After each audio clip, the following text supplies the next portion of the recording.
Hi there, listeners. Today we're brought to you by Yokkao, the world's most prolific Muay Thai brand. That's right. We're so excited to be teamed up with Yokkao to bring you the best Muay Thai gear. Honestly, mate, as a coach, it took me a long time to find pads that don't wear down after a few months, but my Yokkaos are staying strong. It's the worst when you get kicked in the forearms with bad pads. Yeah, it is the worst, especially when you have to do it every day. If there's one thing you should never compromise on with martial arts, it's the gear that keeps you safe. 100%, mate. And Yokkao has the absolute best quality of training gear, gloves, shorts, and clothes as well. Not only that, it's the best value for the quality of the equipment too. Also, Yokkao are offering you 10% off any purchase by using code CombatCasuals10 at the checkout. That's CombatCasuals10 with no spaces. Get yourself some top quality Muay Thai gear and save some cash. Oh, so Ian,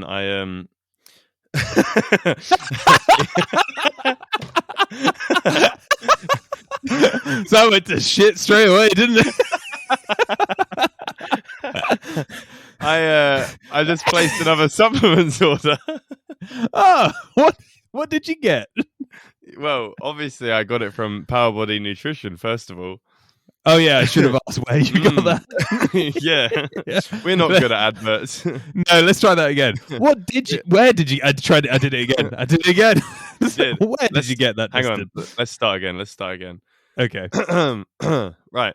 Hey Ian, I just placed another supplement order today. Oh, nice. Where did you get it from? I got it from powerbody.co.uk. Amazing. What did you? It is. It's very good. So, what did I get? So, yeah, what did you get? Tell me what you got. I got some whey, obviously, for me and for Lily. One that we like, Power Body, I say recently, like in the last year, picked up SciTech Nutrition. Nice. They have really tasty whey isolate. So I got some whey. I got some all nutrition carbs because they're so cheap, man. And I just mix them in with my aminos anyway. Nice. So you don't really taste them. I got some essential aminos, also from SciTech, because they do very tasty essentials. What else did I get? Oh, mate. So I don't know how you are with tablets and pills and stuff. I could be difficult depending on their size. That's fair. That's what she said. So I love having powdered multivitamins and minerals. Okay. It's changed my life. So my favorite one is it's called Orange Triad, and it's by Controlled Labs, and it's amazing. It has everything. It's called multivitamins and greens, I think, and it's every vitamin, mineral, and greens that you would ever need. So, Dustin, I mean, this sounds like quite an order. If it would be great, it was a big order, Ian. Yeah, it would be great if there was some form of discount that you could get on that. Let me stop you right there. Let me stop you right there. You needn't worry. You needn't worry about me, Ian, because I used our Combat Casuals 10 discount code and I saved 10% on my whole order. Wow. Well, wow. I did know, but I didn't even know. Well, what a great discount that is. Not to gloat, but I ended up spending over £200 on the order, so I saved over 20 quid, which is significant. That is significant, you know, significant. And that's not just for you to use. No, that's for anyone who would like to use it. Oh, Ian, we just gave up the game. People are going to know our code. Oh, they're going to know how to save 10% at powerbody.co.uk. That's Combat Casuals 10. And that's for all our listeners too. That's for crazy. Everyone. So just go to powerbody.co.uk and type in Combat Casuals 10 at the checkout to save 10%. Amazing. We're terrible at adverts. We are not good at adverts. Should we just get on with the episode? Yeah, let's just get on with it. Let's get into it. Nice one.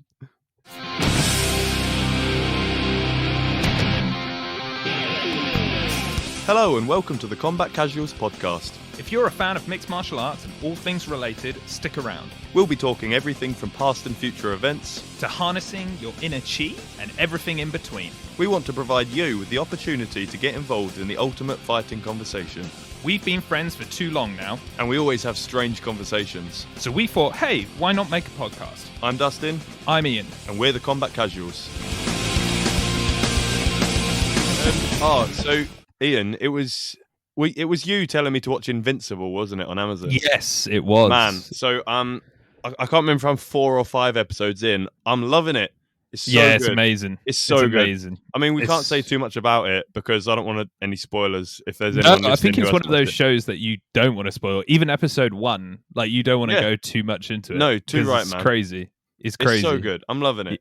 It's so good. I think the only things you need to know is it's essentially a Superman and his son, and his son's just getting his powers, and he's experiencing the world of being a superhero. That's it. Like, too right. And it's so good, and the animation's amazing as well. Like, I think it's a show that only could really work in animation as well. Like, I don't want to spoil too much of the latter episodes, but there's stuff that happens in the later ones which I'm just like, I couldn't imagine this in live action.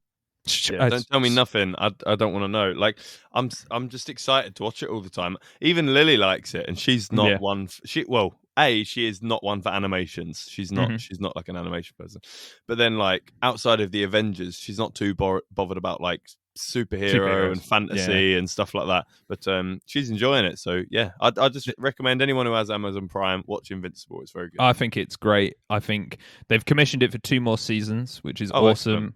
And the comic book is huge. Like, I think the comic book is one of the, like, what I love about that comic book series so much is that, you know, I think sometimes it can be a bit daunting to people who are getting into comic books, being like, oh, there's such a history to Marvel Comics and DC Comics. Invincible is just one comic book series. There's no extra things. It's just from start to finish. You don't need to read like New Avengers, Young Avengers, the Second Avengers, New California Avengers. These are all real, by the way. But with Invincible, it's just like one long thing. And you can just jump into it and it's fine. And you don't need to have any backstory. And I think that's why it's so good. You go into the first episode and you're like, oh yeah, I completely understand this universe, because it's so easy to be like, he's Superman, that's his kid, there's a Justice League. Cool, let's just get on with it. You know, like, it's so really good. Easy. Mate, it is the Justice League. Like, yeah, it is. I couldn't believe that. When I watched that, I was just like, wow, this is such a blatant like copy. They're not even trying. No, there's so many characters that come up as well that I know you're going to be like, oh my god, that's just that character from Marvel. Yeah. I've already thought this several times. Yeah, it's hard to talk about it, but listen, I'll tell you what we'll do is we'll wait till you finish the series, and then we'll wait 2 weeks after that, and then what we'll do is like a spoiler where we could talk about it, because I think if it's been out long enough, that gives everybody listening the opportunity to go away and listen to it. If you don't listen to it, don't listen to it, don't watch it, then that's your mistake, and then you'll hear all the spoilers. But you definitely should watch it. We'll announce spoilers ahead of time. We'll obviously say, we won't just be like, no, I'm just going to dies, everyone dies, they all die. We'll say, by the way, we'll be talking about... There isn't a season 2, they're all dead.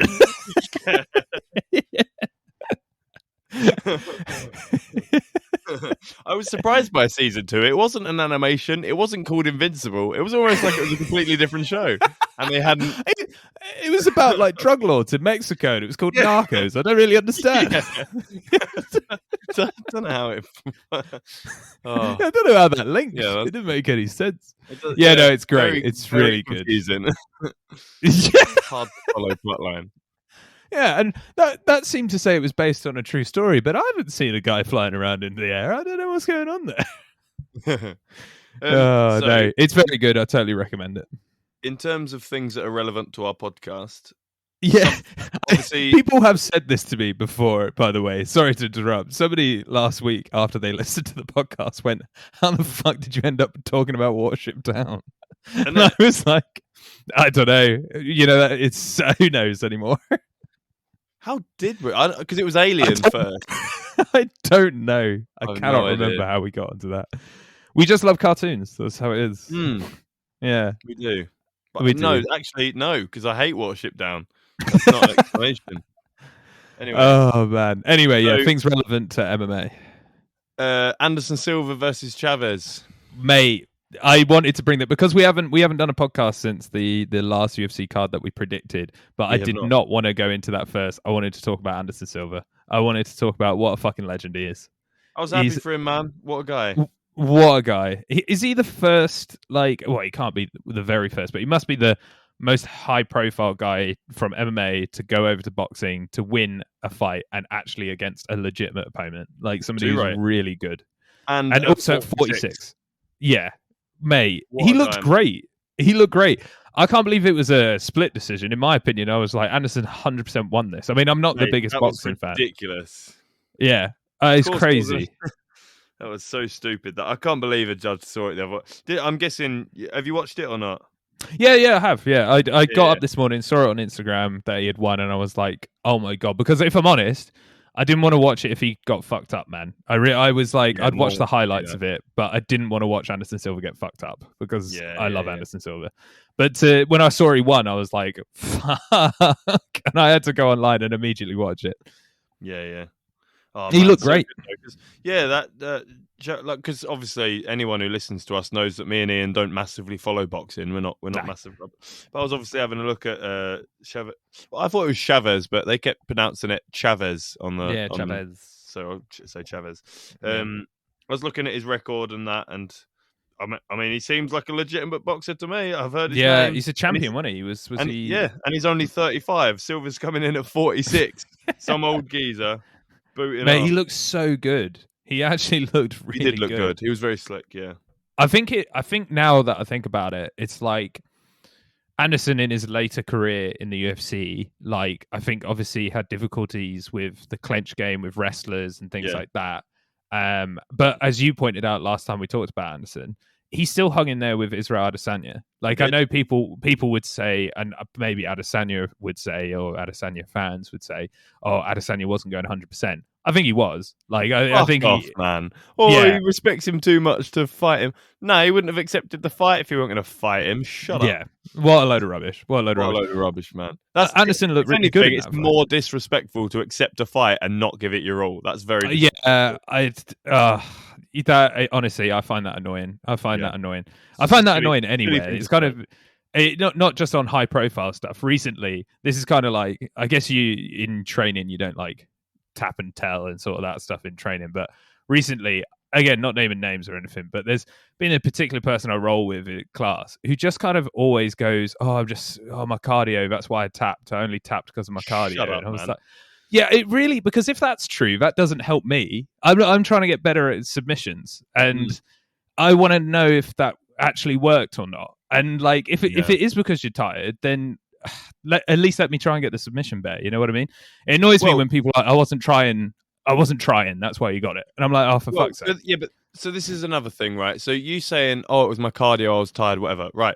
Okay. Cardio is a factor. Strength is a factor. Yeah. Flexibility is a factor. Technique is a factor. Knowledge is a factor. They're all factors that make you win or lose the role or the fight or whatever it is you're doing. Yeah. None of them are more or less credible than the others. No. Me saying, oh, you only beat me because I was tired, or you only beat me because you were stronger than me, or you were more flexible than me, or you're more experienced than me, or more skilled than me. They're all the same thing. You beat me because you're better than me. Yeah. Like I agree. You won. I had there's a new guy at our gym who I really like, who I've been training with, a blue belt. He's really, really good. And he gets me a lot of the time, like, because he's got a tremendous amount of skill. And I wouldn't go to him, oh, you got me because I'm not as skilled as you are. Like, yeah, that's obvious. Like, oh, I mean, you might, but that's exactly how you would say it, with a laugh, like with a smile on your face. Yes. Yeah. And it frustrated me. I won't lie. I say I barely see this guy, and I doubt he even listens to this. But like, it's been a few times now, and I think other people noticed it. It's like I just was like, I was trying to get a submission I was taught by Lorenzo, and I was trying to work it because I'd only just been taught it from north south, and it was a choke from north south, and I was like, I want to try and get this choke. It may have been. Some sort of choke in north south, like a north south choke. I can't remember what it was called. I don't know what it's called, but it was in north south, and I was choking him. Yeah. They should come up with a name with that. I'm just saying. It's like this submission. You're on his back. You're naked. So you're at his rear. You're at his rear, and you're naked. It's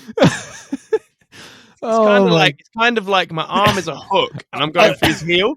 Like, yeah, and it's like I've got his arm, and it's being stretched like a bar. I don't know what they should call that. I don't. How did you pronounce bar? Just saying bar? Bar? I say my R is kind of weird. I always wrong. Anyway, but that's the same thing, isn't it? Like when you have somebody being like trying to give an excuse for, say, Israel Adesanya being like, "Oh, he didn't finish Anderson Silva because he was respectful," or he was tired, or it gets on my nerves a bit. Whether it be high profile fighters or just in your gym, inefficient with his energy. Yeah, I'm like, shut up. True, right, man. I'm sure you have this as well. So this isn't me throwing shade to any of the guys that train with me at all. I always tell them every single time. 100%. Same here. I love Wave. Like my team is like great. I love it there, and everybody's great. And those sort of things never happen really. It's just once or twice where I've just been like, oh, come on.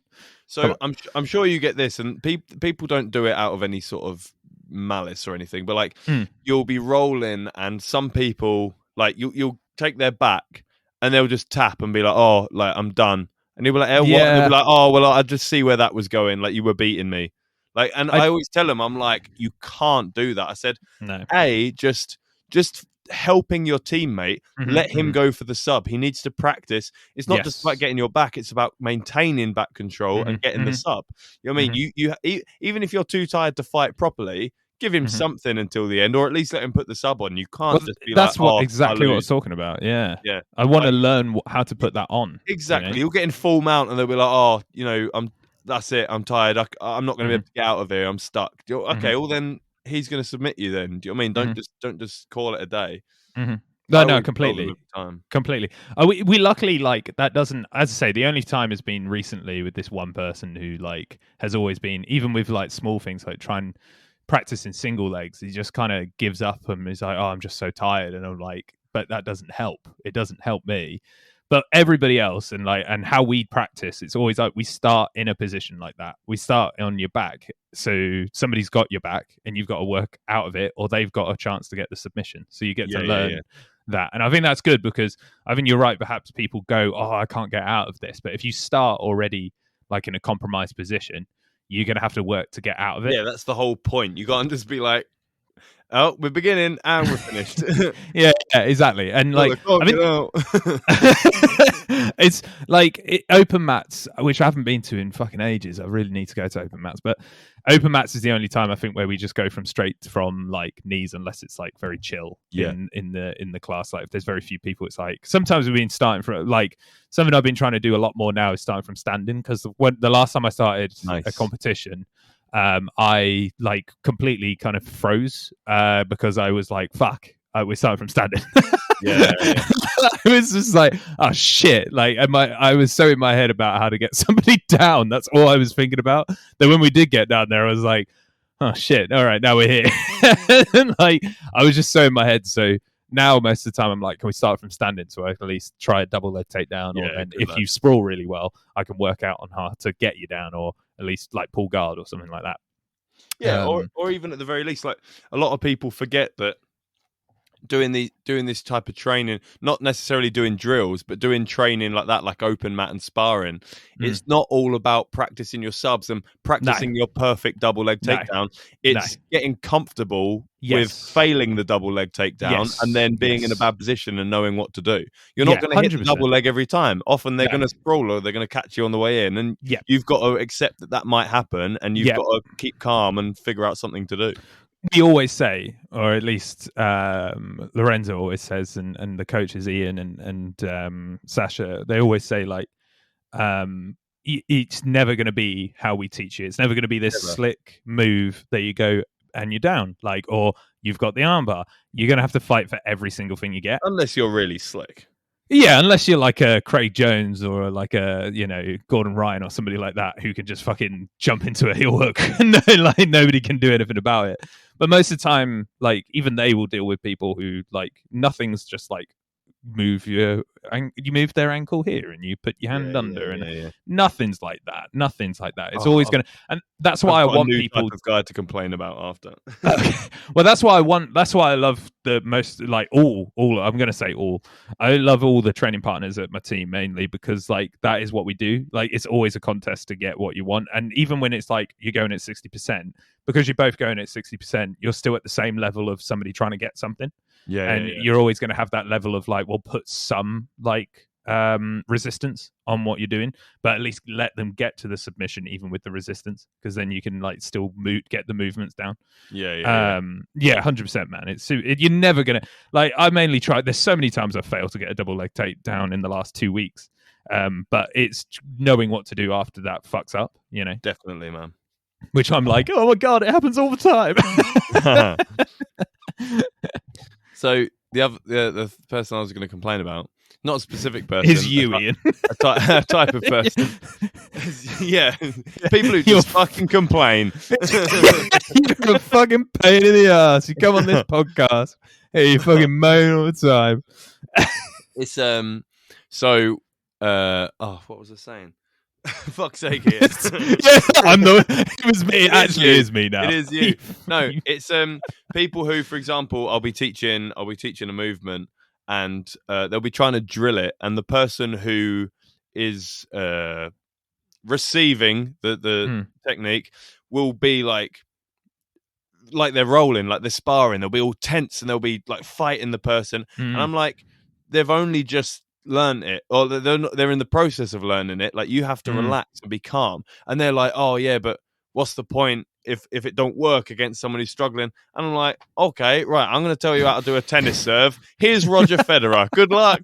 Like, give him your best serve. Do you know what I mean? Like, no, you learn it against someone who's like, just willing and letting you do the submission, and you apply a little bit of resistance, and you up the resistance slowly until they're competent in the submission or whatever it is that we're doing. You don't just go balls to the walls, raw gorilla strength on their very first try and expect them to be able to do it just because they watched me do it. It's really frustrating. I get it sometimes when I'm demonstrating. I'll say, if one of my regulars is, I've got a few handpicked regular guys who are, very competent, like blue belts or more, and I say, can you demonstrate this with me, please? And sometimes they're not there, and I'll have to pick someone new, and I'll be like, so I do this, and they're like, they clamp onto me, and they're like gripping my wrists and holding my head, and I'm like, first of all, calm down. Like, you need to just calm down. I just want to demonstrate this without like pulling a muscle in my neck. Like, please just stop like grabbing onto my ears. It's not been too much. We not had too much of that, I don't think, anyway. I mean, I'm not the instructor, so I do wonder like if we will hopefully have Lorenzo on soon. If you don't know who they are, it might be you. yeah. Like, oh mate, could you imagine? Because we've invited Lorenzo on, and that's my coach in London, and he is the owner and black belt at Wave, and I can't say whether like he'll come on and be like, yeah, this fucking piece of shit that's in my class. But imagine if he just came on and went, yeah, Ian, you're a fucking pain in my ass. Like, he just come on every time. Oh, mate, could you imagine? I absolutely can imagine who might say this. You're a fucking pain, Ian. You're just always annoying. You never do the techniques. You're just fucking always talking. Pain in my ass. Never gonna get your blue belt. Yeah, no, you're never gonna get your blue belt. You're banned. You're forever a white belt. With only the one stripe, you're just forever gonna do that.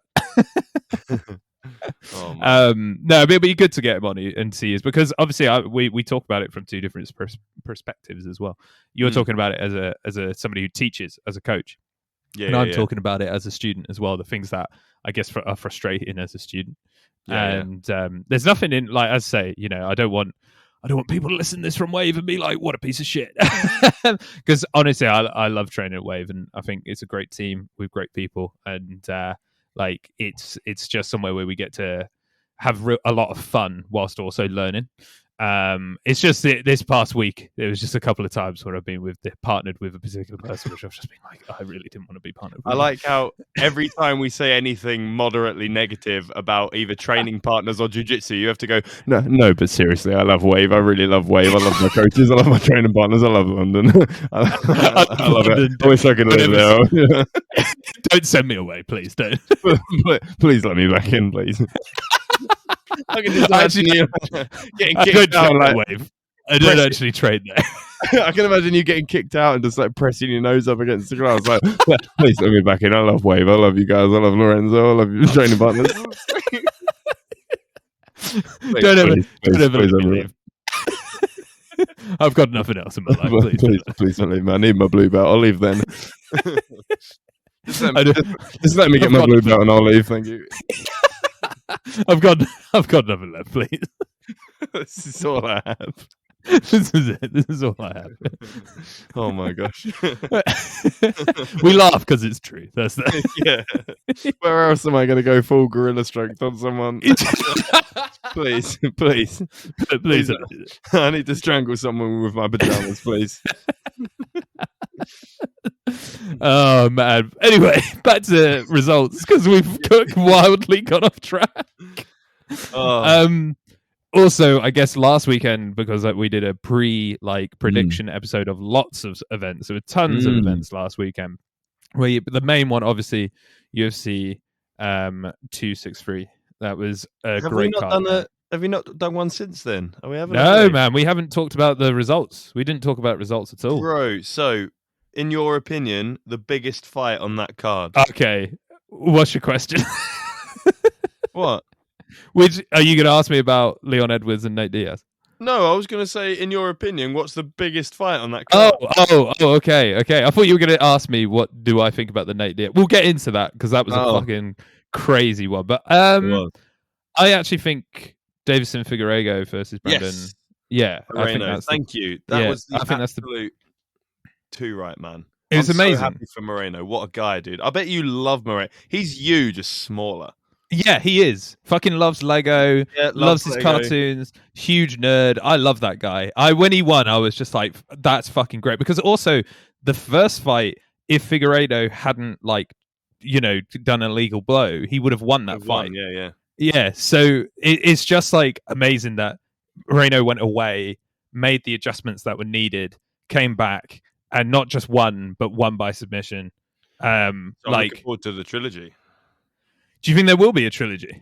Surely, man. Surely there will be a trilogy. Figueiredo cuts the most weight I've ever heard of. I know he cuts about going up to feather.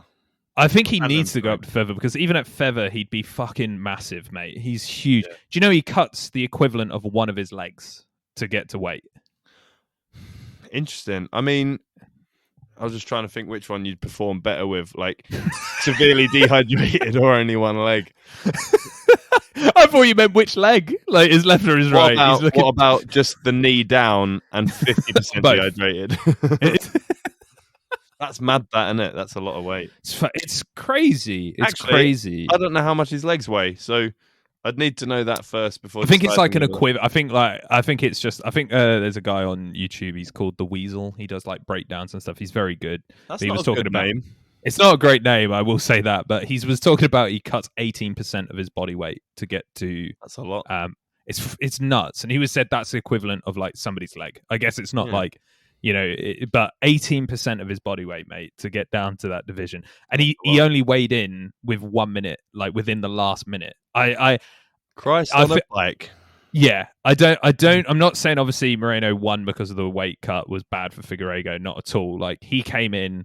Moreno made the adjustments to win, but I don't think Davison can get down to that weight, man. Like I just think, and I think at featherweight there's tons of fights there that he could knock people the fuck out. Like, I just like to see people healthier anyway. Like why can't people just fight at what they weigh, man? Like they need hydration tests. Well, that's what one does, isn't it? And that's what they need. They need that because I'm just thinking. We're going to see amazing fights if Davison went up to featherweight because he would fight like Peter Yan. He would fight. He could definitely fight. What's his face? Dominic Cruz. That would be a crazy fight. Marlon Moraes. That would be a crazy fight. That would be really great. Aljamain Sterling, I think he would beat Aljamain Sterling. I actually really like. I used to really like Aljamain Sterling, but man, has he fallen off for me. He's gotten on my lost nerves. All of our respect, man. Yeah, big time. Carrying on the way he did. Yeah, big time. Like, winning the way he did, he won because that's what happens. It was a disqualification, but the way he acts now is just ridiculous. And he's gone into this like I'm a heel persona that I just get fed up of in UFC stuff. Like, we've got to bring in this sort of WWE heel personas. I'm like, can you just fuck off? Yeah, unless it's so blatantly a comical character like Chael Sonnen. Yeah, I was about to say Chael Sonnen's the only guy who I'm like, yes. Yeah, but we know we're not supposed to take him seriously. It's just a funny geezer. Yeah, exactly. I completely agree. But 100%. Fucking love Moreno, and there's so many fights there as well. Can you believe they were going to cut this division? They were going to get rid of this division. Mate, madness. Yeah. So I guess before we get to the main event, well, the main event's actually quite clear cut. I think. Yeah, Adesanya fucked him up. That's it. Yeah. You know. Did you predict that? You did, didn't you? No, I was the other way. You predicted Adesanya. I felt. So. Yeah. I respect that. That was the right choice, like 100%. But I think. What I thought was Vettori's got very good wrestling, and I thought he would have watched Yan and gone, right, that's the way to do it. But now in hindsight, Yan didn't just take him down all the time. He actually did stand with Adesanya and hung in there with him. Yeah, right, he did. Yeah, so I think I was too blinded of like, the wrestling. Where actually I think Yan is really underrated. I think people like completely don't rate how good of a fighter Peter Yan is. Yeah. Too right. Man. Why do I keep saying Yan? Not Peter Yan. Why am I saying Jan Blachowicz?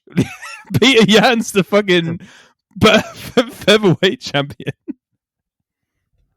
Jan Blachowicz. That'd be a good fight. Adesanya versus Peter Yan. No, Jan Blachowicz versus Peter Yan.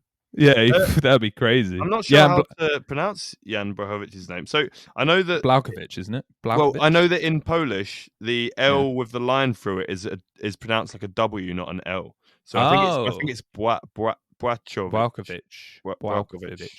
I'm not sure. I'll ask a Polish person. I'll get back to you. But please do. Actually, I'd like to know how to pronounce it correctly. I don't like pronouncing. I'm 99% certain that L should be a W. But I think he is probably Jan Blachowicz is one of the most underrated champions at the moment. I think he is, and it's because of the John Jones vacuum. Yeah, I agree. I completely agree. Fuck John Jones, man. Fuck's sake, ruined fucking everything. Fuck John Jones too. That's what it is. I fucking hate that guy. Fucking hate that guy, man. And now he's fucking about with the heavyweight division as well. Like, he's like, give me a title. Like, I know I haven't fought for ages, and when I do, it's boring. But like, you need to pay me. I have to get an immediate title shot. I'm still pound for pound the best, even though he shouldn't be. It should be Kamaru Usman. Shut your fucking noise. I know. It's fucking annoying. And apparently, he turned down a fight with fucking what's his name? Oh, I forgot. How could I forget his name? Stipe. He turned down a fight with Stipe because he was like, I only fight the champion. And brilliant. I think they were saying like, if you beat Stipe, one of you will get the title shot. Well, that would make complete sense. Would be like, these are. I don't know. Nah, mate. Anyway, dickhead. So, Adesanya, amazing win, totally deserved. I doubted him, shouldn't have. He's very good. But welterweight division, Leon Edwards, Nate Diaz, man. Fucking hell, mate. What the fuck? I mean, other than the last minute, it went exactly as I planned. I actually thought Leon would put him away. I did too. I think we both said that. We both thought he was going to finish him. It's just first of all, that shouldn't have even been a 5-round. What the fuck was that a 5-round fight for? Shouldn't have been a 5-round fight. Should have been 3 rounds. Apparently, Nate said he would only do it if it was a 5-round. Well, that's what I'm saying. Of course he did, because he knows he's all right in later rounds. But it's like, if that was a 3-round fight, as it should have been, it would have just been the most obvious win for Edwards. Just like an absolute walk-through victory. And then, I don't know. I know everyone's making a big deal of it, but like, well, he didn't finish him, did he? So do you know what? I'm so glad you said this. Coulda, mate. I'm so glad you said this. Your noise. I'm so glad you said this, because I thought going into this, you may be like, well, you know, the fight would have, if it had carried on, Nate would have won. But we don't know that. We don't know that. And I actually agree with you that I'm like, it shouldn't have been a 5-round fight. I know it was a 5-round fight, and Nate did great in that last minute. and it's a big but, he didn't do anything for fucking... No, he didn't. He did nothing for ages. And he's like, I won. I'm like, no, you didn't. Because you didn't finish him. You didn't finish him. Yeah. You know, like, and then you go on, fucking hit him and his head was shaking. You should have finished him then if you could finish him, but you couldn't finish him. They're pointing at him. Like, standard Diaz, and there's been loads of memes about it. Oh, when you rock someone, he just points at them, and I'm like, well, if you can't finish someone, you can't. No one gives a fuck about you nearly finish. You know, no. Did you see that fight last night? He nearly won. No, well, he didn't win, so I don't care. And it's with that thing of people going, "Oh, I'll point at him instead of finishing him." He pointed at him, but that wasn't the end of the fight. That wasn't the last second of the fight. Edwards was still really fucking hurt. He had time to knock him out. Like, he had time. Edwards was smart and tied him up. Like, he went in and went, fuck, I'm rocked. I need to, like, tie him up. And he did. He did. I feel bad for Edwards because I like Leon Edwards a lot. And I think he's been totally overlooked for the title shot when he should have been. Like, unlike Kobe Covington, who's just fucking whining about wanting the title shot, Edwards has just fought as many people the UFC have put in front of him. He also had so many fights cancelled because people either A, don't want to fight him, or a pandemic happened, so he had to cancel fights. He's like so overlooked, and now everybody's just talking about Nate Diaz being like, fuck, he basically lost because people were talking about that. And I'm like, for fuck's sake. It's like, so annoying. They've just completely undercut Edwards' win. It's annoying. Yeah. This might be a bit of a stretch, but I would compare this to like Mo Farah saying to Usain Bolt, yeah, I'll race you, but not 100 meters, like 1,500 meters. Or, you know, like, I'll race you at 5,000 meters. And it's like, well, that's no, like, that's not the race. I'm doing it anyway. And then, so it's like, you know, Mo Farah is like 4 laps ahead, but then Usain Bolt's like, yeah, but on that last lap, did you see how I was running faster than him? It's like, but you were 4 laps behind, so it don't matter. No one cares how fast you were running the last lap if you didn't win. Like, I completely agree. I'm so glad we agree on this because I thought coming into this, I was like, oh, Dustin may be like, nah, and you're chatting shit. No, I completely agree with you. I'm so annoyed that people were going on about Nate Diaz. I like the Diaz brothers. I actually really like them, but I just, after this fight, I was just a bit like him, especially being like, man, if this was on the streets, I would have won. And I'm like, well, if this was on the streets, we wouldn't have had breaks in rounds. And also when he had your back the whole fucking time. Thank you very much. There wouldn't have been breaks. Mate, it so annoys me. Like, when, like, because I obviously, you know me, I love the idea that it's as close to a real fight as possible. And I like the whole comparison to a real fight.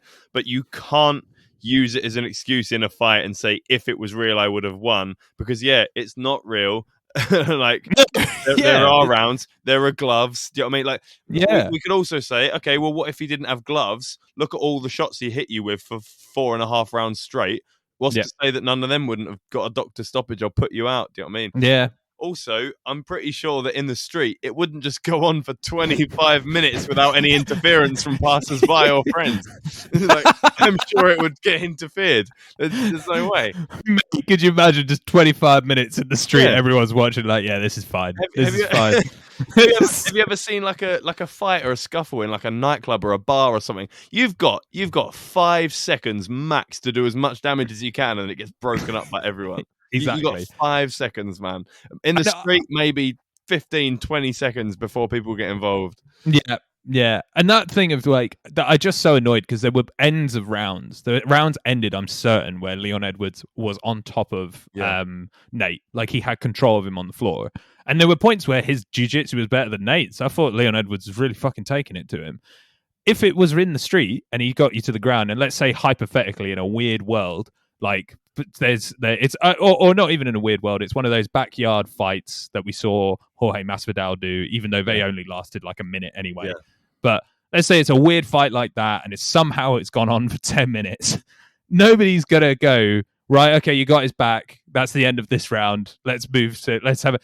He would have had your back the whole fucking time. He would have just had your back, or he would have been on top of you. You wouldn't have been able to do anything, so you would have never cracked him with that shot. I do like the Diaz brothers, but that attitude annoys me. You can't use that logic for yourself at the end of the fight, but not for the end of each round. 4 out of 5 times, the fight, in theory, ended with Edwards in a very good position winning. and then 1 out of 4 times it was Diaz. It's like, okay. Yeah, 100%. And he also couldn't finish it. This argument of like, oh, he could have finished it. He had a minute. It was only a minute. Well, he didn't. He didn't. Yeah. And he had 5 minutes to do that. And in fact, he had 25 minutes to do that. And he didn't. He did. Yeah. Yeah. Fucking ridiculous. Annoying. But yeah, I really like Leon Edwards. I really hope he gets the respect that he deserves because he's very good in the division. I think you said this before, that he's one of the people who we think people actually dodge because he's very good. Yeah, too right they do. And this is just another excuse to do so. Yeah, 100%. People are going to be throwing shade at him left, right, and centre. Like, he's going to be like, oh, I want to fight this person. I want a title shot. And they're just going to be like, oh, you couldn't even get past Diaz or some shit. Some shit like that. Yeah. Whereas I think Leon Edwards, in my opinion, might be the second best in that division. We don't know because he's not had a chance to fight against Covington. But I think the best, I think even now, I think Usman beats Edwards, unfortunately. I like Edwards, but Usman's just... Usman beats everyone, but Edwards deserves the fucking chance. He deserves the go. Yeah, 100%. 100%. Then Bilal Muhammad beats Damian Maia. Kind of sad. I wanted Damian Maia to see Maia lose, but Muhammad seems sound. Yeah, Muhammad's a great guy, and like... It wasn't like a... I think Damian hung in there. It's just... He's 40, man, and... He is. He's back from that generation of this man is a jiu-jitsu fighter. He is. That's exactly true. He has no striking. No. He's remember him and Ben Askren. yeah. Mate, him and Ben Askren. Oh, that fight, mate. Jesus. You know what? That's a boxing match I would pay to see. Like, I know they fought, but I'd like to see them box. That'd be fantastic. Two people who just cannot box. No. Just like always good fun. And then you just don't know what's going to happen. Paul Craig, man, Jesus. I was about to say, fuck. Is that possibly one of the worst doctor stoppages? Maybe. That was horrific. I couldn't believe he didn't stop. And then the video at the end where they're about to announce the winner, and Jamahal Hill's just like looking at his arm and like touching it, and it's all out of place. Disgusting, man. Awful, mate. And I can't believe it wasn't broken. Man. It was dislocated. It looked broken as fuck. It looked completely broken. Like, I can't believe that ref. Apparently, that ref's like a local one who actually is really shit. Which I'm just like, he shouldn't be allowed to like fucking ref. Like, that's appalling. He was looking at the arm. He was literally looking at it, completely not attached to his fucking joint. Gross, mate. Awful. But Paul Craig, what a guy. Massive underdog in that one. The other one, there was loads of fights on the prelims that were really good, but one that I posted on our new social media page, which was just a plug. Go look at it. Instagram. Follow us. No, please follow us. It'd be really nice if you follow us. We need to eat. We need food. What's it called? Combat Casuals Pod. Yeah, please do follow us. We got funny stuff on there. Please follow us, please. We've got nothing left. Don't kick me out of the gym, please. Somebody I wanted to highlight. I love you, Wave. I love that team, please. Somebody I wanted to highlight is Terrence McKinney. Like, what a fucking guy. He took that fight on 2 weeks' notice. His story is fucking crazy. Oh my gosh, that was crazy. Yeah, I know what you mean now.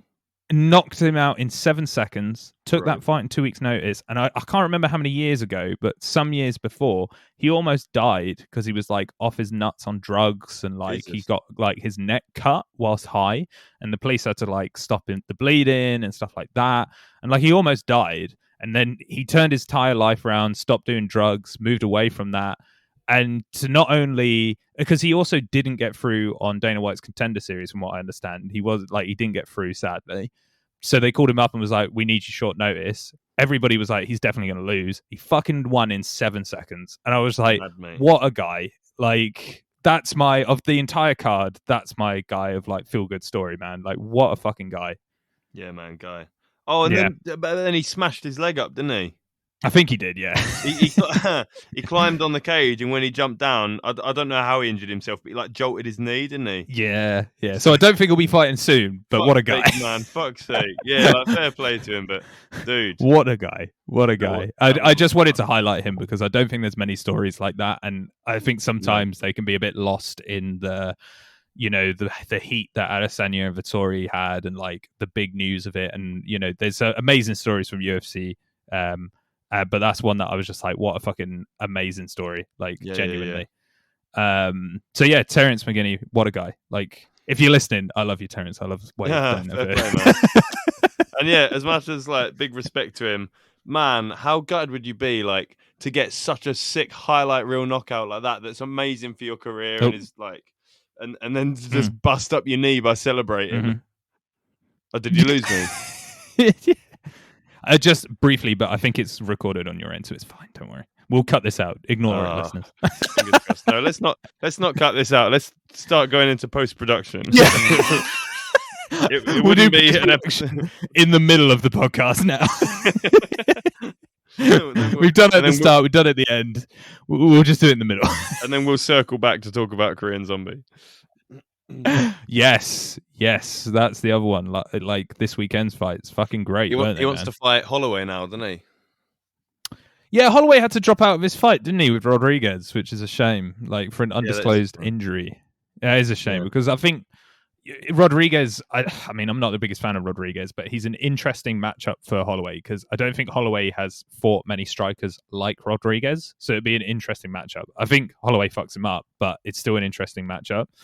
I mean, I love the Korean Zombie, man. Him versus Holloway would be great, but I think, no offense, Korean Zombie, I'm not sure he brings something to the table that Holloway hasn't dealt with, and I think Holloway would deal with it. Yeah, he would deal with it. Like I like him a lot, and I think he's a fucking legend, and he dominated last night. But I was just like, I just don't think Max would be that fazed by it. I want to see Zombie fight Rodriguez again because he was winning. He did win. And do you know what? Credit to Rodriguez.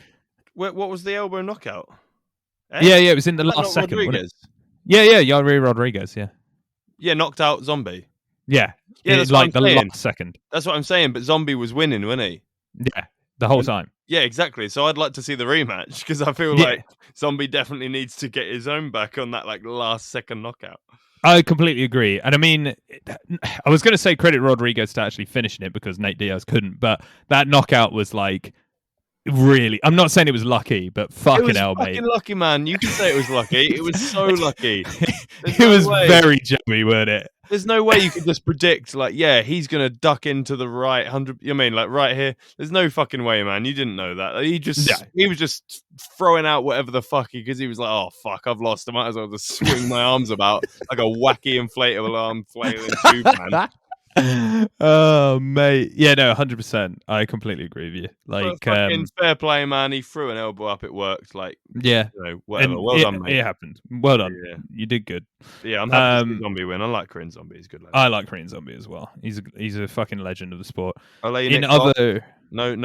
Ezekiel's for Oleinik. No. I mean, it's he has crazy amounts, doesn't he? It's insane. He does. He should just rename that. It wasn't guard, was it? Was it underneath mount that he got one from? Yeah, underneath mount. Yeah, he lost though, which is a shame. Yeah. Oh well. Yeah, it's a shame. I don't really know much about that Sergey Spivak, who he fought. Yeah. Not many other big names. No, it wasn't on that card. Marlon Vera is another one. Matt Brown beat Diego Lima. Oh my god, yeah, that's that. How have we not mentioned that one? Fucking hell, mate. Oh. Tell you what, him versus Nick Diaz would be a good fight for Nick Diaz to come back to. Matt Brown, Nick Diaz. Yeah. Would you watch that? I'd watch that. I mean, I'd fucking watch it, bro. I'd obviously watch it. Matt Brown is still a fucking killer, man. He's so fucking nuts. The way he knocks people out. Yeah, that knockout of Lima was pretty gross. That just like overhand right. Oh, and I mean, the knockout of Diego Sanchez was fucking awful as well. Oh, the elbow, the kick catch elbow. Yeah. Rotten, mate. Jesus. What a guy. Yeah, I would watch him versus Nick Diaz. Yeah.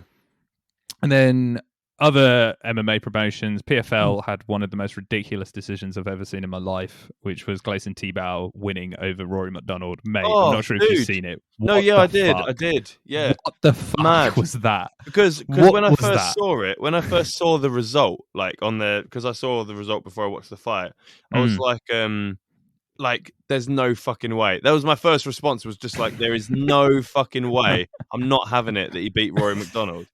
Mad, mate.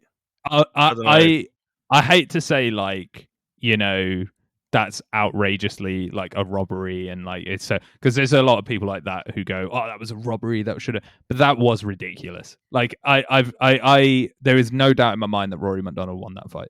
Like there's just no doubt. Yeah. Also, I'm not sure if we mentioned on the last episode, but Clarissa Shields won her debut in the but the like PFL. not with boxing. Yeah. I'm a boxer, but shh, don't talk about it. Not going to use it. See, the secret there is if people know you're a boxer, they're not expecting you to do anything outside of boxing. So, like ground and pound she won with. Yeah, it was crazy, and she did very well. I think she also got a little bit like in the first round. She was a bit hurt. Like, well, not hurt. But I'd argue she wasn't doing the better on the feet, and she actually did better once it turned into grappling. And she was very strange. Very strange. But, the more she fights, she's still very young. The more she fights, the more she will improve. I don't know how old is she? I think she's still in her 20s, man. I'm fairly certain. I don't fucking know, no idea. I don't know. My good friend Google. She's 26. Yeah, she's young. I told you. I fucking knew. Mate, I was about to say decade. You said 20s. Like, that's what age is she though? What age is she? She's 26, which is correct. But it's nothing to sing and dance about. It's a big domain. I mean, as you said, it was correct. And, that's what matters. Absolute shit. How old is so-and-so? I swear he's in his 40s. Oh, 46. Fucking told you I knew it. Oh, yes. Slam dunk, swish.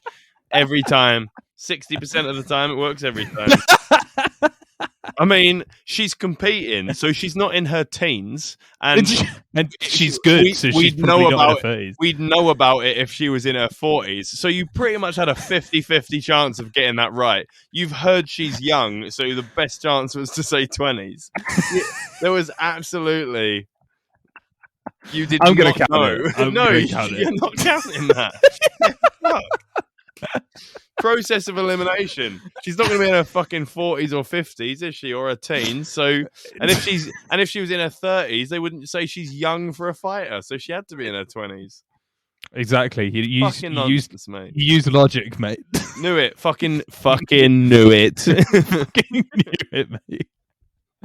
Oh Christ, dickhead. Right. Douglas Lima's no longer champ as well. That's what happened. Oh, yeah, man. Amosov, I mean, it's so, I don't know. There's a massive debate that always goes on about, wrestlers just holding people down. I don't feel like Amosov did a great deal inside Lima's guard. He didn't, no. And tell me if I'm wrong. I don't remember any specific points where Amosov was able to pass Lima's guard. He was in his guard the whole time. And on the feet, I'd say Lima was doing the best, was doing the most damage. I mean, it was quite back and forward on the feet, and then obviously Amosov won by getting to the ground a few times, once per round and holding him there. But it is frustrating to see because I didn't feel like Amosov had any drive to try and pass guard or get a submission. He was perfectly happy sitting in guard, landing really shit shots, nothing, not doing any damage. And it's MMA and that's how it goes. But it's just frustrating to see someone lose in that way when they didn't really lose. And when we come back to talking about a real fight, did he lose? If someone's just in guard and they just lay there for 5 minutes and then we say, all right, break it up and neither of them are hurt, was it a draw or did someone lose? I'd say it was a fucking draw. That's the thing. Should you class somebody being in someone's guard? And if you're in somebody's guard and you're not landing damage and they're also not threatening submissions, is that then a 50-50 position? Just because you're on top, that doesn't mean you're winning, right? I spoke about this, but this was actually a question someone sent in, was what was our opinion? I can't remember if we've already put it in, but we can discuss it now quick. Yeah, we can discuss it now. Someone sent in that exact question of if they're in guard and it's neutral, no strikes being thrown, no submissions being tried, would we score that as a win for the person on top or as a neutral position? And I would absolutely score it as a neutral position. Yeah, same. I think it should be a neutral position because I think people see, that person's on top, they must be winning. But a guard is a very good position to be in as well. I would also argue that unless you're postured up, you can't really hit much harder from the top than you can from the bottom. The only way that you hit hard from being on the top is by being able to posture and drop your weight into shots. If you can't posture in the guard, if someone's holding you down, they've got posture control, you're not hitting them any harder than they're hitting you. So I still think that's a pretty even position if someone's on the top and someone's on the bottom. No, I completely agree with you. I think if you're just being able to, if they're the kind of positions that I'm like, we've talked about it before, like referees splitting up fights. Yeah. I don't really like that happening like often, because No, if it's not a somebody's, good idea. it's not a good idea in my opinion. If somebody's holding somebody, yeah, it's a fight, and if somebody's holding somebody in the clinch and that person's not able to get out of that clinch, then, you know, in my opinion, that person who's got the clinch is winning. He may like not be landing as many strikes as the fans would like, but he's winning. Part of me is kind of like, if it's a 50-50 and nobody's doing anything, and it is just like you're on top and you're not landing, you know, damage, you're just like every now and then tapping him, and the guy at the bottom is also tapping you every now and then as well, as you say, causing the same amount of damage because you're not able to get those big punches because you're being held down, you're not able to posture up. Yeah.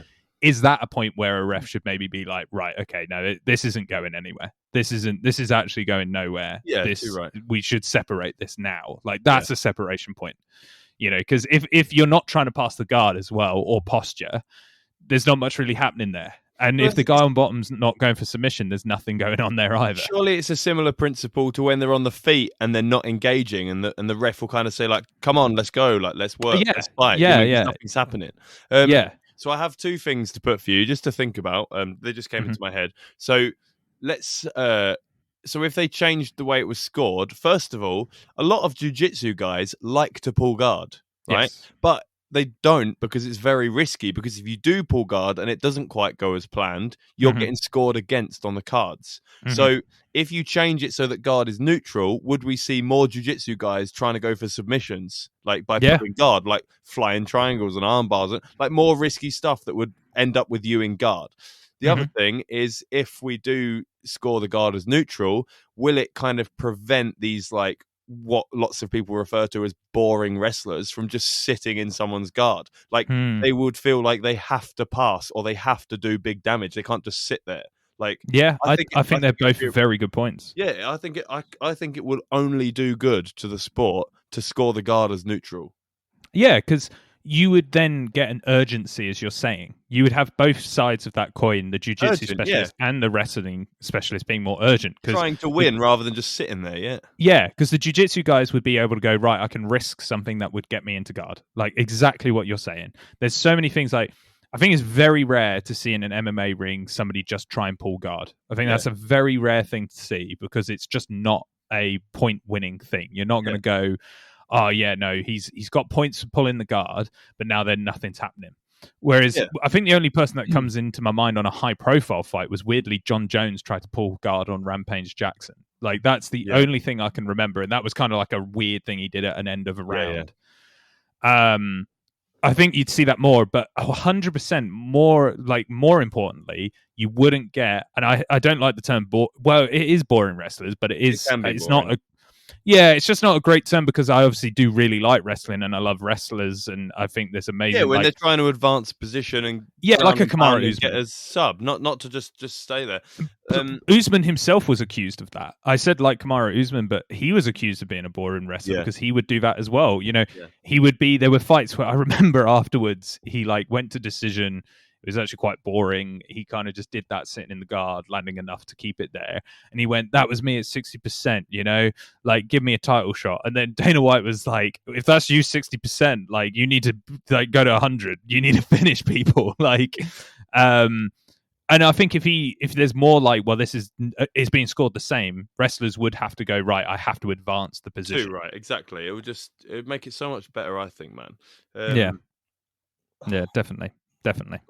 And it's a shame that, you know, well, not a shame. I'm not taking away from the performance, but I feel Douglas Lima, I'm not saying he was hard done by. It's a close fight. Douglas Lima is very good still, and he could come back to win. It's just a weird one, innit? I didn't feel like, oh, he got fucked, you know, he got dominated. Well, that's the thing. When that happens, you don't feel like the person got beat. You just feel like they didn't win. Like, so when when they're in guard and the person on top is just kind of holding them there, I feel like that's the grappling equivalent of like Floyd Mayweather staying just out of range but not throwing any punches. Do you know what I mean? Like, you're stopping them from beating you, you're stopping them from hitting you or hurting you, but you're also not hurting them. Like, you're not you know what I mean? So I feel like if you're in guard and you're able to, just hold the person on the ground, but you're not able to hit them effectively or submit them, you're not winning. You're just not losing. Mm-hmm. You know what I mean? No, So, I completely agree. I really think it should be neutral. Yeah, I agree. So Dana White, you're listening. Everybody, let's change this. Let's get it done. And then you probably wouldn't need to stand them up either. You wouldn't need to stand them up because they'd both be going like hell for leather trying to improve their positions. Yeah, definitely. I completely agree. Yeah. I think they're missing out on what could actually make for better fights because you would get more like of an urgency and a push. You know. But what do we know? What the fuck do we know? What the fuck do we know, man? What the fuck do you know? Yeah, what the fuck do I? Well, I know Clarissa Shields' age. That's for sure. There you go. So fucking 20s, isn't it? 20s. She's in her 20s. So also on that card, Jason Jackson against Paul Daly, similar to the Amosov fight. Jason Jackson, not bad on the feet, but doing exactly what he needed to do with the grappling to get the job done. I won't say boring fight, but just a wrestler beating a striker by wrestling, holding him down, not getting a finish, just doing what he needed to do. Aaron Pico and Aiden Lee, did you watch that one? Yeah, man. Yeah, mate. Dude, it was like, I enjoyed, Aaron Pico, dude, he's coming. Like, what a guy. I've really enjoyed watching him. But the thing that made me laugh was like, I don't know how, I'll have to rewatch to count how many anaconda chokes he tried. But he tried like maybe 8 or 10 anaconda chokes and it just like wouldn't work. And then he'd try it again and it just wouldn't work. And he tried it again and it just wouldn't work. And he was like, maybe this time. Oh yeah, this time, sweet. Do you know what I mean? It was like, but he wasn't doing anything different. I was like, what? Why are you expecting this anaconda to be different to the last one? He definitely does them very differently to me. I'll tell you that. I mean, he's very talented, and he's only in his 20s, so mate, you are exactly right. You are exactly right. I can't believe, dude, you're 2 for 2. Jesus Christ! Mate, I know. I don't know how I've got these skills. He's 24. He's 24. Yeah, I can't believe 24. You smashed it, mate. He smashed it. You smashed it to the nearest decade. You fucking smashed it. I think the thing with him is that he had 2 devastating losses. That I think Bellator, and I think it's exactly what we were talking about when we had McDojo Life. That go back to that podcast. It's amazing. It's exactly what we talked about. Bellator needing to have their own stars. I think they pushed Aaron Pico a lot in his early stages. Like, Bellator 199, I think, is when he started really getting pushed as this phenom of like, he's so talented. After he's like Lee Morrison win, the TKO. Yeah, and there was this like, he's going to be like this generation of fighter that's like being brought up to be a mixed martial artist, not a wrestler, not this. And it's very much not dissimilar to that Sage Northcutt sort of UFC. Yeah, they just threw him under the bus too soon, man. They fed him to the wolves. It's like, dude, big time. He's 20. Do you know what I mean? Leave him alone. It's 100%. When that was 2018, bro. He's 21 years old. Like 21. Do you know what I mean? Let him finish growing. Let him get some facial hair. Do you know what I mean? Yeah. He got devastatingly knocked out twice in a row, and I think it was because he went from being probably at the level he was at, and then thrown in to be these big names. Well, not big names in UFC terms, but big names in MMA terms. People who people know. And he got thrown in with them and they knocked him out because they're good fighters. They're very good. And I'm not saying Pico wasn't good, but I just think he needs more fights that we're seeing where he gets to experiment with submissions and wrestling and striking just to get his confidence back up. Because in fairness to him, all of his fights have been finished, man. He's not gone to decisions. He's like, all of his fights, even the ones he's lost, are all like fucking either submissions or knockouts. Yeah. So he's very good. Like, he's very good. I just think he needs time to just steady. But I think he is coming. I agree with you. I think he's going to be a fucking huge name. And I think Bellator sensed that and they kind of threw him a bit too much. Right. Well, if I think about my ability when I was 21 versus 24 versus 27, I'm like, Christ on a bike. Do you know what I mean? Yeah. Like, leave me alone, man. Let me be 27 first. Yeah. I think about me just like from when I started to now, like you changed so much. Yeah. Like I'm not saying I'm fantastic or anything, but you just learn. It sounds like Ian. Sounds like a little toot. Please don't get rid of me from the team. It's all right. Please let me in. I love you guys. I love Wave. I love Lorenzo. Please. Please, I don't want to be alone. I'm so sorry. So the next UFC is a fight night, but mate, like if you're a UFC fan, it's actually got some awesome names. So it's Cyril Gane and Alexander Volkov. That should be awesome. Great fight. I don't know.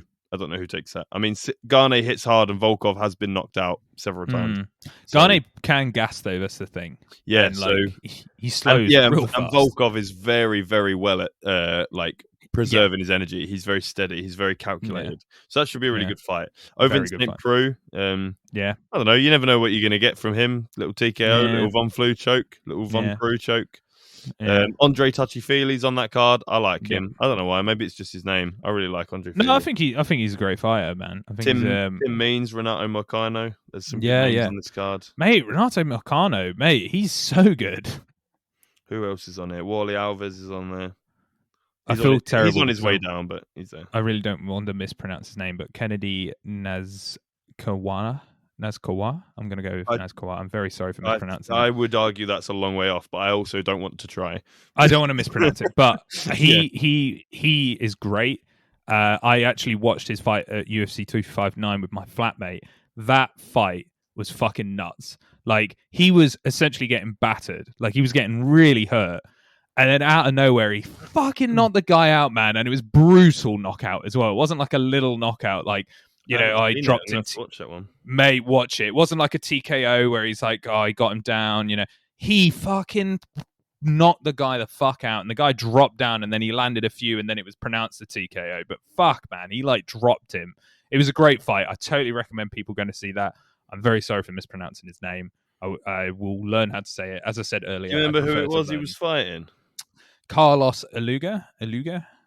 No. Oh yeah, mate. Ulberg? Carlos Ulberg. Man, close. Terrible at pronouncing names. I'm blaming my dyslexia. I'm very sorry. Oh, I want to see it now. Please don't get rid of me. I'm watching it. I'm watching it right now. Mate, it's great. And he was also getting fucked. That's the thing. He was getting fucked throughout that whole fight. Big right hook. Mate, it's great. Yeah, lovely. It's so good. Yeah, so good. So that's going to be a good fight too. I think he's one to watch. He's very good. Yeah. Christ. Okay, and then, lovely. I'm looking forward to guess that. we'll dedicate a proper podcast to it, but the next big card is obviously Dustin Poirier McGregor 3, which is a fight that I didn't really want, but fair enough. Mate, isn't it? Like, do you want the belt? And he's like, no. I was saying this to my flatmate, right? I get he wants a payday. I get it. I get he wants a payday. But being the champ is your payday. Being the champion's your fucking payday. Mate, I really love Dustin Poirier, but that really annoyed me. Obviously, that money is way more valuable than the respect of the fans and your peers. Obviously, everyone else completely is going to respect you and value you more for being the champion than they will for beating dusty old McGregor. And also, you get the belt, you get paid pay-per-views. You're getting paid. You're getting paid. I know, man.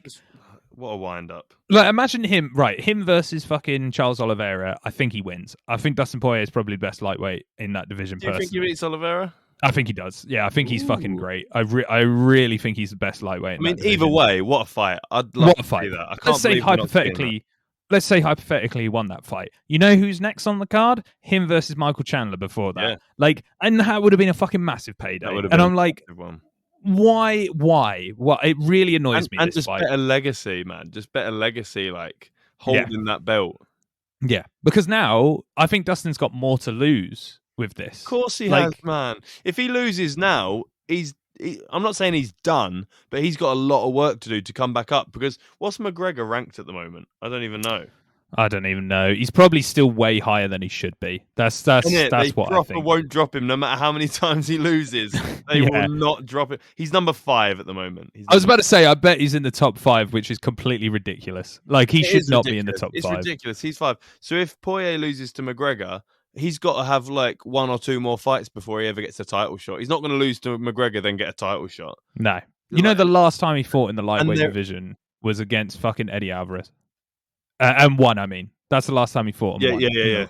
In the lightweight division. Yeah, so it's ridiculous. He doing at number 5? What is he doing at number 5? The last win he had was at welterweight against Donald Cerrone. Ridiculous. Like, it's so but like, do you know what I mean? So if Dustin Poirier lost to McGregor, Look at the fucking talent there. Like, I know he's beating Gagey, but like, fuck me, that's a hard fight. Michael Chandler's a fucking hard fight. Benil Dariush is a fucking hard fight. Dariush is fucking great, mate. He's whoever so he good. has to fight, you know, if he were to lose to McGregor, fucking Ferguson, Dos Anjos, Hooker, Christ. Islam Makhachev is on his way up. Jesus Christ. Yeah, man. That's the one that, imagine if you lose, right? Imagine Dustin loses and he has to fight Dariush. I still think he probably beats Dariush. But it's a fucking hard fight. It's a hard fight. Rather than just getting the title shot, man. Oh, I don't know. Yeah. I mean, we could have complained about this forever. I mean... Well, as I say, we can do a proper episode on it because there's more fights on that card which are great to talk about, which we can hold off on. There are, mate. Gilbert Burns, Stephen Thompson, wow. Tai Tuivasa, Greg Hardy, wow. I hope he kills Greg Hardy. I hope he kills him. Someone's getting killed. I hope he kills Greg Hardy, though. Sean O'Malley, Louis Smolka. I'm really hoping O'Malley gets done. Fucking clown. Yeah, completely. Carlos Condit, Max Griffin. Fire. Yeah, man. Fucking great card. Really good card. Condit's on the prelims, isn't he? I know. Bro. I know. Pereira, even though I think he's a knob, like, what a fucking weird guy that is. Yeah. Flipping around is always funny to watch. Kevin Lee. Yeah, Kevin Lee's back, man. Yeah. I actually think Kevin Lee's one of the most talented. He's just fucking never had the right sort of camp and mindset. Yes. I think he's very talented. 100%, man. He could be so much better. Yeah, mate, 100%. Jessica Ai is on the early prelims. What happened to her? Oh, and Ryan Hall's on the early prelims. Do you know what? Ryan Hall is the other guy in the UFC who I think people actually duck. Like, man. People don't want to fight him. They don't want a fucking 10-second like Imanari roll heel hook from Ryan Hall, so they're just like, nope, fuck that. Yep, exactly, and that's why he's on the early prelims, because he can't get a fucking top 5 or top 10 who he deserves, because people are like, nah, I don't want to fight him. I don't want to fight him. He's like the most child-looking monster, isn't he? He is. He's a very innocent-looking person, isn't he? Like, he hasn't lost since 2006. But it's because people don't fight him, man. And I get really fucking annoyed. The last time he fought was 2019 because people just duck him. And I feel like if somebody refuses a fight enough, the UFC should just be like, right, if you're not going to fight, then you're not going to be in the rankings. Mate, like, he beat Artem Lobov. What else do we need to say? I mean, he beat the greatest of all time, thus making him the greatest of all time. Gray Maynard, BJ Penn, Darren. I mean, the way he fucking destroyed BJ Penn was awful. Christ, on a bike, that heel hook. Yeah, real bad. Yeah, real bad. So I guess that's our review of everything results-wise and me begging never to be kicked out of my team. I love the team, please. That's it, man. That's it. Yep, that was a good one. Lovely. Yeah, it was. Oh, so if there's anything new happening in one, quickly. Is there anything new happening in I always forget about one, man. I feel bad. They have all their fights for free as well. Not until the 9th of July, man. We've got time. Cool. We'll get another one in. Cool. Awesome. Well, it's been good. Tell us more about the post-production. Yeah, that was fun. Thanks, mate. No, I think we'll leave the post-production this time. Cool, man. Awesome. I actually haven't had dinner yet, so I'm going to go have dinner. Oh, what are you having? I'm having leftover pad thai, hence why I'm not not the old roast and post. No, not the roast. We had roast earlier today, hence why I'm like, I can leave it a bit late to eat. We had a roast at a local pub. Mate, shit. I was really disappointed. My food today has been actually fucking crap. I had Simone was staying, and we ordered a breakfast in. People don't need to hear this, but you will hear it anyway. We ordered breakfast in. Fucking ridiculous, mate. It was the worst thing I've ever ordered ever. We had avocado which had turned up rotten. The bread had mold on it. It was fucking shit. Like, no way. Yeah, moldy bread. Yeah. I immediately called them and was like, I want a refund right fucking now. This is ridiculous. Right. This is ridiculous. And we went for this roast, mate. Maybe it's London prices, man. Maybe I'm moaning about living in London. I've become one of them. But we went for a roast. They had no roast chicken, which was like, fuck's sake. So we ordered I had beef. Simone had pork. And I wanted some pigs and blanket because they're some of the best things. So I ordered a side of pigs and blanket. £4. Guess how many pigs and blanket we had? If I ordered £4 worth. Depends on no. Okay, little pigs and blanket. If it was £4, how many would you want? Like the mini frozen oven ones. Yeah, how many would you want? Mate, if it was £4, you'd want fucking 12. You'd want fucking 2, mate. Fucking 2. What of the teeny tiny ones? Yes. Yeah. No way. Mate, fucking 2. Wow. It's £2 a fucking sausage. Like, and they're tiny ones as well. Outrageous. Yeah, I was fucking like raging. Cocktail sausage sized. Yeah, with a little bit of bacon wrapped around it. Mate, I was shit. Absolute shit. I'd have made a scene. I'd have fought someone. I did. I fought the guy who brought me my sausage. How did that go? Not great. That's why I don't know. Oh, is that the twister you were telling me about? I got a twister. Got a twister on this guy at this restaurant. It's why I haven't got my blue belt. I can get twisters on people who don't know what twisters are. Brilliant. Oh mate, fucking ridiculous. Was that you in that video with Ryan Hall? Was that you? Getting fucked up. Yeah, that was it. Yeah. You and Matt Serra. Getting fucked up. I'm gonna fuck you up. Okay. Okay. It was all about my sausages. I was raging. I was fucking raging. Honestly though, how ridiculous is that? Yeah, it's fucking ridiculous. What was this restaurant? What was the restaurant? It was a pub called Draper's. It's the pints there are real cheap and like it's fine, but the food. So they're just trying to make that pint money back. Yeah, probably.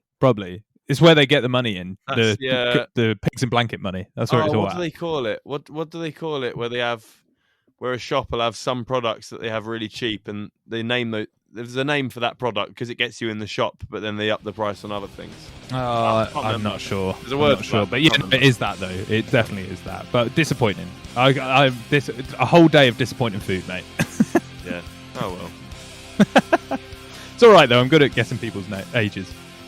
Good man. Yeah. To the nearest decade. Spot on. Spot on. Okay, man. Well, that was really good. Thanks. I hope everyone enjoyed it.